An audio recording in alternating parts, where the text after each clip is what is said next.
portion of God's Word that we'll focus our hearts on this morning comes from our Gospel, from John chapter 4. Let's begin with prayer. O Lord, may the words of my mouth and the meditations of our hearts be always pleasing in your sight, our rock and our Redeemer. Amen. It is a beautiful bridge. The kind of strong and sturdy and tall and long bridge that any bridge builder would be proud to call their own. But the state-of-the-art Choluteca Bridge in Choluteca, Honduras, has one very big problem. The river moved. See, when you see an aerial view, an aerial picture of the Choluteca Bridge in Honduras, you find that this beautiful, well-built bridge isn't spanning the length of the Choluteca River like we might expect it to be. Instead, it's spanning a stretch of dry land. Rather than stretching over the river, instead the bridge stands next to the river. Because in 1998, there was a tropical storm in the Western Caribbean that gained strength until it became a Cat 5 hurricane called Hurricane Mitch. And as Hurricane Mitch worked its way back towards the coast of Honduras, it stalled out and slowed down into a Cat 1 hurricane and then stopped basically right over Honduras for about 3 days. And during that time, it dumped about 6 feet of rainwater on the country. And as that water came cascading down from that mountainous region, it did so into the Choluteca River Valley with such ferocity that it literally carved a new course for the river. So what had been a well-built, perfectly placed bridge now became obsolete, out of place. Not because of any problem of the bridge itself, but because the river moved. And in that sense, this is kind of I guess you could say, a modern-day parable to describe some of the problems that we as Christians are facing in America today. You see, at one point in America's history, everything revolved around the church. If you moved into a new town, one of the first things that you did was find the church that you were going to go to. Going to and serving in the church was a regular and almost expected part of the lives of many Americans. You see, in 1990, just 30 years ago, 90% of American citizens claimed to be Christians. 90%. But the river moved. The culture has changed. Although the church once spanned over our culture and stood strong and firm in the midst of our societal expectations and priorities, the river has moved. Just 30 years after that 1990 survey, that 90% of Americans that claim to be Christian has now shifted into 64% of Americans who claim to be Christian. 30% of citizens in America now say that they are nones. That is, they have no religious affiliation whatsoever, which is a rise of an average about 1% per year since 2007. 1% doesn't seem like that many, but if you take 1% of the population of the United States, it's about 3 million people a year. And the fact is, in our culture today, even those that are churchgoers, only about 20% of Christians in America actually are attending a worship service on any average given Sunday. And less than 10% of Americans under the age of 30 are actively involved in the life of a Christian congregation. And the trust for clergy and for organized religion has reached all-time lows. The fact is, in our culture today, we have moved past and shifted from a post-Christian culture, or post-church culture, people that have walked away from the Christian church, and we've started to shift into a pre-church culture, people that have never belonged to a church at all in their lives. You see, the fact is the river has moved. Not because of any fault of the church, but because the river has moved. Our culture and society has changed. And the fact is, what once was a positive, well-built strategy for the church, that if we build churches all over the country, people will just come flocking through the doors, that strategy now seems somewhat obsolete and out of place because the river has moved.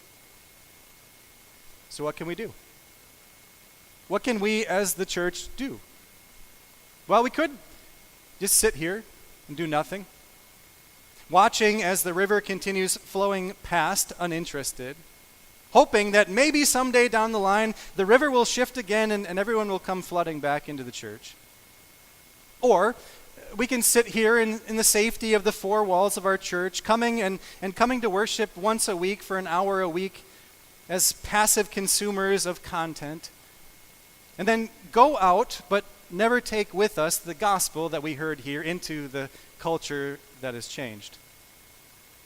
But how effective will that be? As comfortable as it might feel to live that way, how effective will that be in carrying out the mission of Jesus? Or could we now start to view ourselves and live our lives as what we have become? Missionaries. Missionaries who live in a country that is a vast and growing mission field, filled with people who don't know or don't care about Jesus, and they live all around you in your neighborhoods, in your workplaces, in your schools. What if that was our mindset? That instead of just sitting back and expecting that everyone's going to come flooding into the church, instead we followed Jesus and we joined him on his mission and we went out, following his mission that he's called us to join him on, to go into all the world and preach the good news to all creation, to go and make disciples of all nations. The river has moved. And so if we as Christians want people to be saved, and I sure hope we would say we want people to be saved, we need to move too.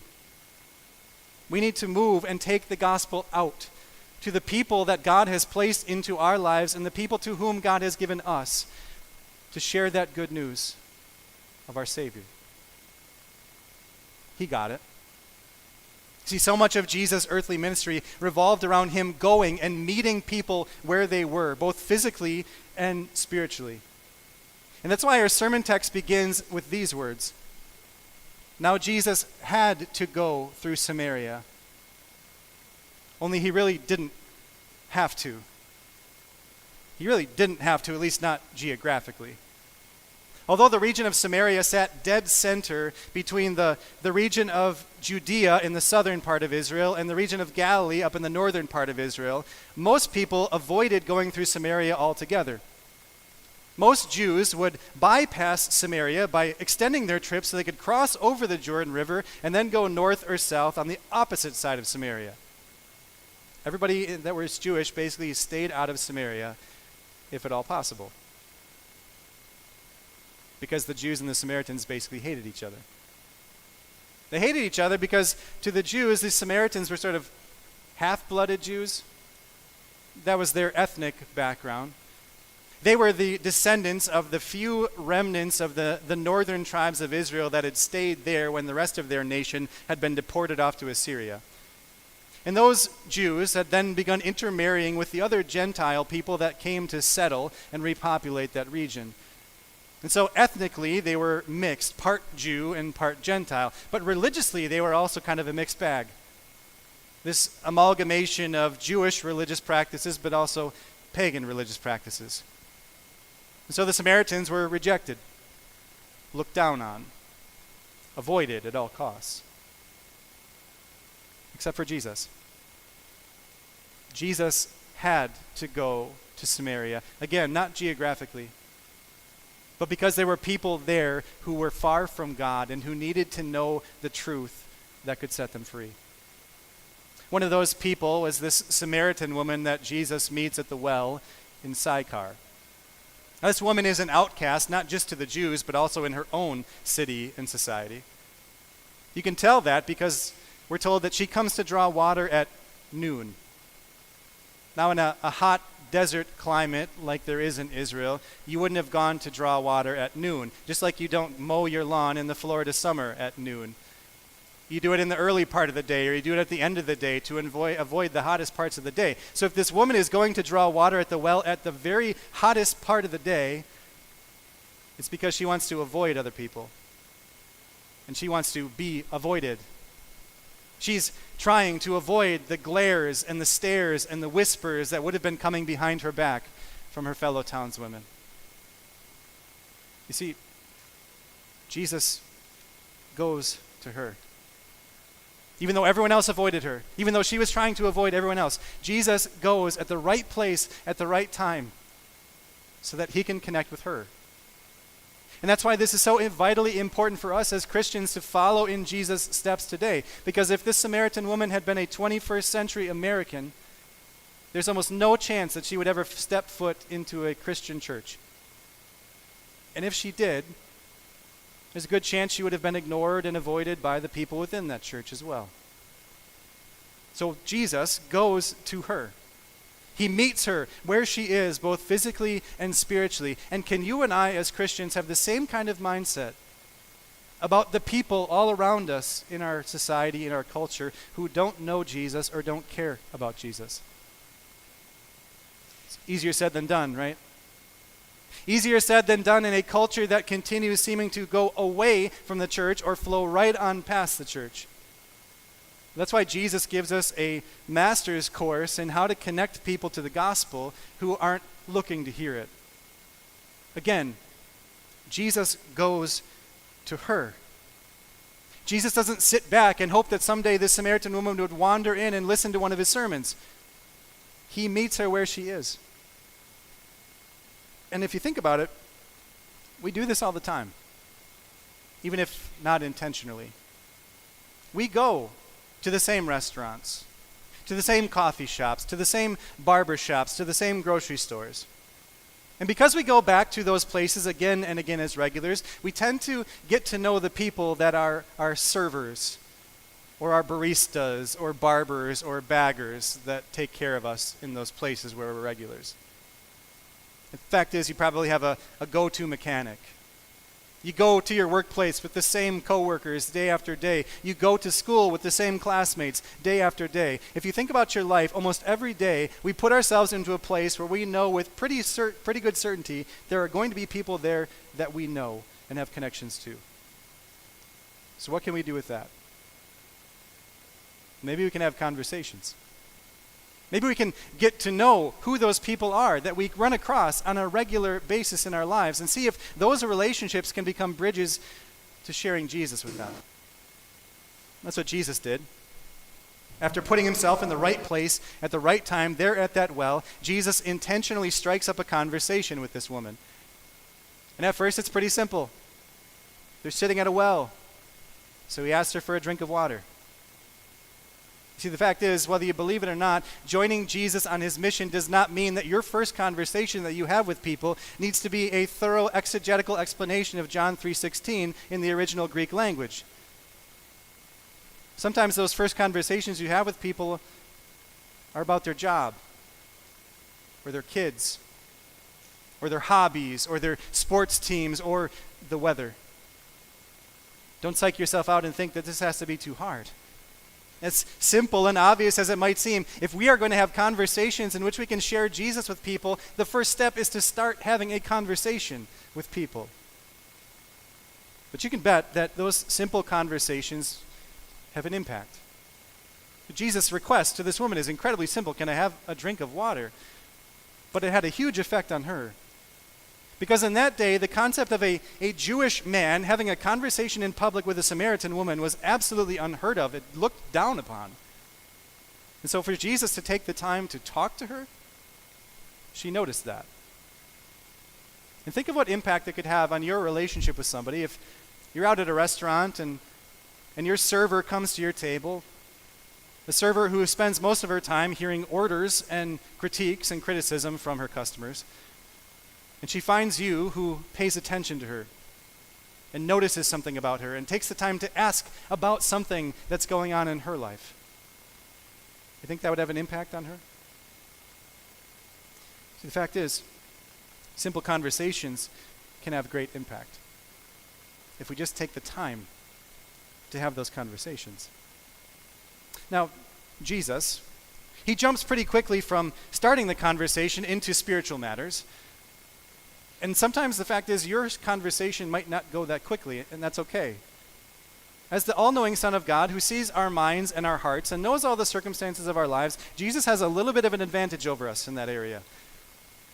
But you also can know what's going on in people's hearts and their minds and their life simply by having conversations with people. by taking the time to talk to them, to dig deeper into conversation, to be intentional about asking them questions and then actively and intently listening to what they say and observing what they do. You don't have to look into a person's heart to know what's going on. You just have to listen to their words. And that's why you and I, who can't see a person's heart, we have to be intentional about keeping those conversations going with people that we meet, about building on those relationships that have started with just a flicker. And we do that because there's one all-important thing that we're trying to glean from those conversations. What is that person's perceived needs? Their perceived needs. What I mean by that is, what is it that that person would say is the most necessary and most important thing for them to have in their life right there and then in that moment? What is it that they need, at least in their minds? It's important for us to know that because that's an important bridge thing in this conversation. Jesus takes the woman's perceived need of the water that she's drawing from the well, and he uses it to direct the conversation to what she really needed. He says, "Everyone who drinks this water will be thirsty again, but whoever drinks the water I give them will never thirst. The water I give them will become a spring of water welling up to eternal life." Jesus takes her perceived need and shows her what her heart really needed. She was an outcast in her town, in her society, because she had the shame of 5 past divorces and 1 current live-in lover plastered on her forehead like a scarlet letter. She carried that with her all the time. Which means that what she really needed, more so than just some water, she needed love, and she needed forgiveness, and she needed acceptance, and she needed commitment. But she was looking for it in all of the wrong places. And that's why Jesus takes this conversation from the perceived need to showing her what she really needed and the only place that she could find it. In him. Now, we can't see into people's hearts and minds like Jesus could. But you can get to the heart of what it is that their perceived needs are, simply by asking them questions and intently listening to what they say and paying attention to what they do. What is it that they're afraid of or worried about? What topics of conversation cause them to shift uncomfortably in their seat? What are their dreams and their hopes and their aspirations? What is it that they would say is the most important thing in their life? Pay attention to what they say and what they do. Because the more time that we spend deepening the relationship and building a relationship of trust with those acquaintances and neighbors and friends and coworkers, the more likely those perceived needs are going to start to become visible in the conversations we have with them and the time we spend with them. And when you understand a person's perceived need, that's your bridge. That's the open door that allows you to point them to Jesus, the only one who can meet their needs. When I was a seminary student, I went on a couple of different mission trips over those years with some fellow pastors in training and one of our professors. And we would walk around the town. We'd go canvassing and knock on doors in neighborhoods. We'd walk around parks and other places in the city, trying to strike up conversations with people about Jesus. And our professor was an evangelism machine. Without fail, the rest of us would be trying to have a conversation. We'd look over, and there he was, deep into a conversation with somebody that would inevitably lead to a conversation about Christ. And we said to him one time, "How in the world do you do it?" Without fail, the conversation would always turn to Christ. How does he do it? And I will never forget what he told us, and I want you to remember it too. He said, getting the conversation to Jesus revolves around a few important things. First of all, we need to be intentional about being friendly and smiling, and being ourselves. You can do that. He said, next thing we need to do is we need to be intentional about having conversations that can get a little bit deeper than just the surface level small talk. Asking questions that can get into what's going on in their heart and in their lives. And actively and intently listening to what they say so they know that you really care. And then when inevitably that conversation gets a little bit deeper and something comes up of what they're struggling with or what they're suffering in or what they're afraid of, this was his line that he would say. Can I share something with you that helps me when I'm struggling with things like that? No one ever says no to that. Who would? Because we all want answers. We all want hacks. We all want helps to deal with the problems that go on in our lives. And so when you say, can I share something with you that helps me? They're going to say, absolutely, please do. And there the door stands wide open. Wide open for you to share Jesus with them. To share Jesus' love and Jesus' forgiveness. To share Jesus' providence and his presence and his protection and his promises. To point them to see how Jesus is the only one who can meet their every need. Basically, it's the window that opens us up the opportunity to pull back the curtain and let them see Jesus standing there in front of them, saying to them, like he did to the Samaritan woman, I, the one speaking to you, I am he. The one that meets every need. See, Jesus had to go through Samaria, not geographically, but so that woman could be saved. And so that others could be saved as well. Because after that woman in Samaria, after she had this conversation with Jesus, she, who spent every day avoiding contact with everyone else in her town, then spent the rest of the day running back to town to talk to everyone she met about this Jesus guy that she had talked to. And people came to faith through the words that she shared. See, Jesus had to go to Samaria so that souls could be saved. Can we have that same mindset? That we have to go to that office, that we have to go to that barber's chair, that we have to go to that grocery checkout line, that we have to go to that classroom or that cul-de-sac, because there are people there who are far from God, who need to know the truth that you know. And that's why, friends, this week I want to give you a challenge, I guess, an invitation to identify at least one person in your life this week that you want to work on building a deeper relationship with so that it can be a bridge to sharing Jesus with them. Maybe it's a person that you've been around before, but you've never really had a conversation with them before. Strike up a conversation this week. Maybe it's a person that you have a surface level acquaintance relationship with, but you don't know them all that well. Invite them out to dinner or for a cup of coffee and just talk to them and get to know them better. And as you talk to them, listen. Listen and observe to see those perceived needs of their hearts and minds coming to the surface. And if the moment is right to transition that conversation to Jesus, then go for it. God promises he will give you the words to say. And if the moment isn't right, then take that conversation home with you. And think about it and pray about it and say, how can I take this person's perceived needs and meet Jesus into it? How can I describe and explain to them how Jesus meets their every need? See, friends, because the river has moved, that means that we as Christians have to move too. We can't just sit here and hope that people will come flocking through the doors, because the reality is in our culture today, it's not happening. We need to be willing to go. Because the river has moved, we need to move. And to go out into this world and share the good news of Jesus with people who desperately need to hear that news. And as we do so, just watch how God will move in you and through you as we join him on his mission to win more souls for the kingdom. Amen.